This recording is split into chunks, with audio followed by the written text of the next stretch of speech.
So let's review. Todd.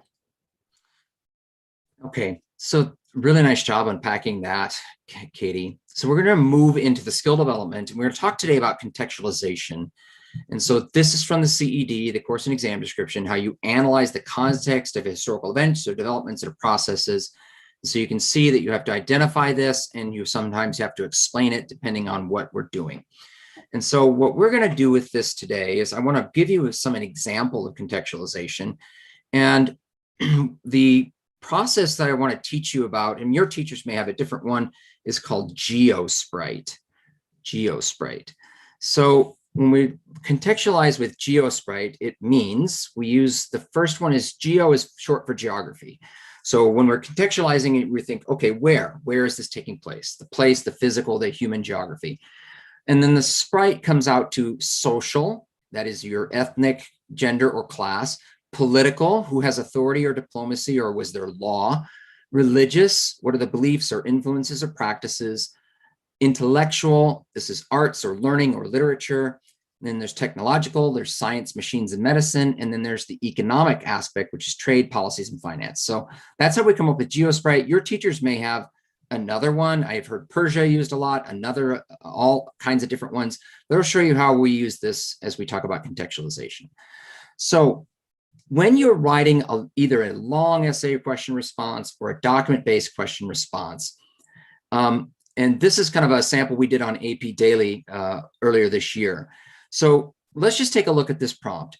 If you evaluate the most significant innovation to affect the course of World War II. So I know we've been talking about absolutism, constitutionalism, and I'm bringing a different context, but your assignment, your homework will be within this period, okay?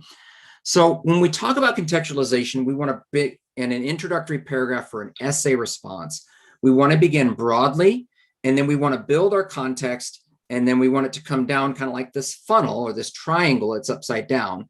We want to construct the historical context by beginning broadly, then narrow down by being more specific while leading to our claim or thesis or argument. So think of that as the structure. And now let's do like a sample to see how we can actually build that according to that prompt from World War II. So here comes an example. Again, on the left-hand side, then you see Katie's building our GeoSprite, again, just so we can remind ourselves.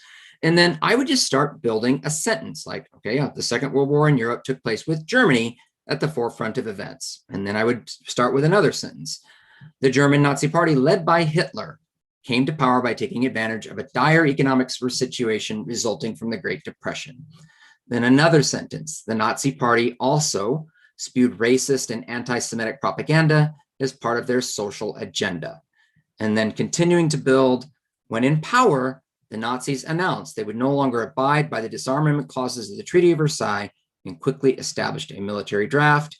And then finally, the Nazis put scientists and engineers to work refining weapons and using the newest technologies to further their social and diplomatic agenda. So I have these individual sentences, but if you look, and Katie will show you, the first one dealt with geography, right? I'm saying where it took place. The next sentence deals with authority or diplomacy, right? Because I'm talking about who held power. And there's also, I'm introducing this idea of an economic situation, right? The next sentence, we're talking about the social aspect. They spew racist and anti-Semitic propaganda as part of their social agenda. And the next one, we talk about who has authority and that they're no longer going to abide by that treaty.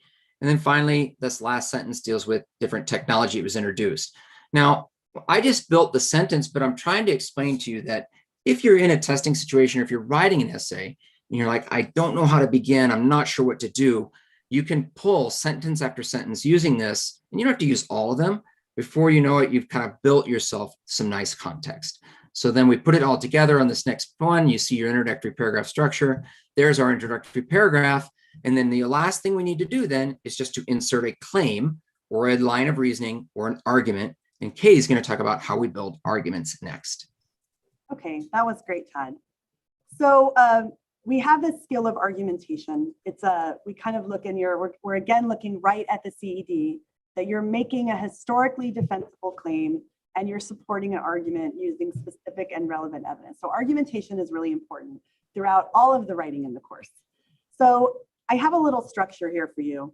that we can just talk through for you to do something not too dissimilar from what we kind of asked you to do on the SAQ, is that Todd and I both really have a strong preference for you using the language in the prompt to answer it. So let's kind of just go through that. We want you to establish a position or argument that you can defend with evidence.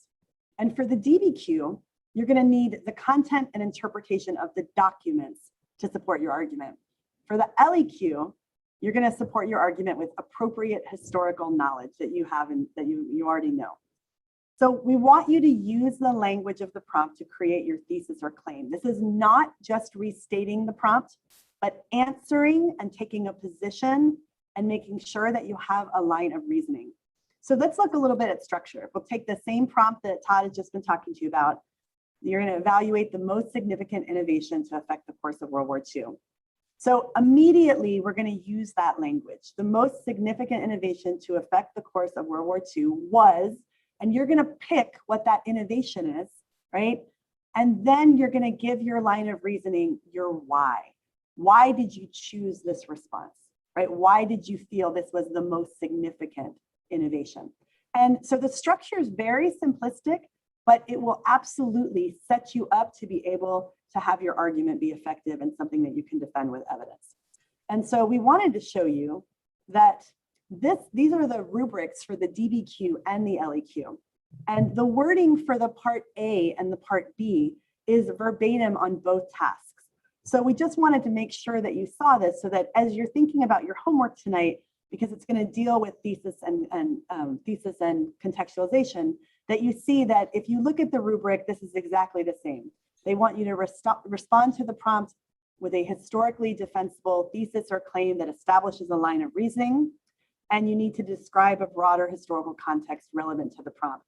And I really think the structure that Todd is showing you, where you start off with contextualization and you bring that down to make it relevant to your thesis, really works well in setting up your essays for moving forward. All right. So for homework today, we have a couple of different possibilities for you. We have a DBQ prompt that is from the 2018 DBQ. Evaluate whether the 30 Years' War was fought primarily for religious or primarily for political reasons.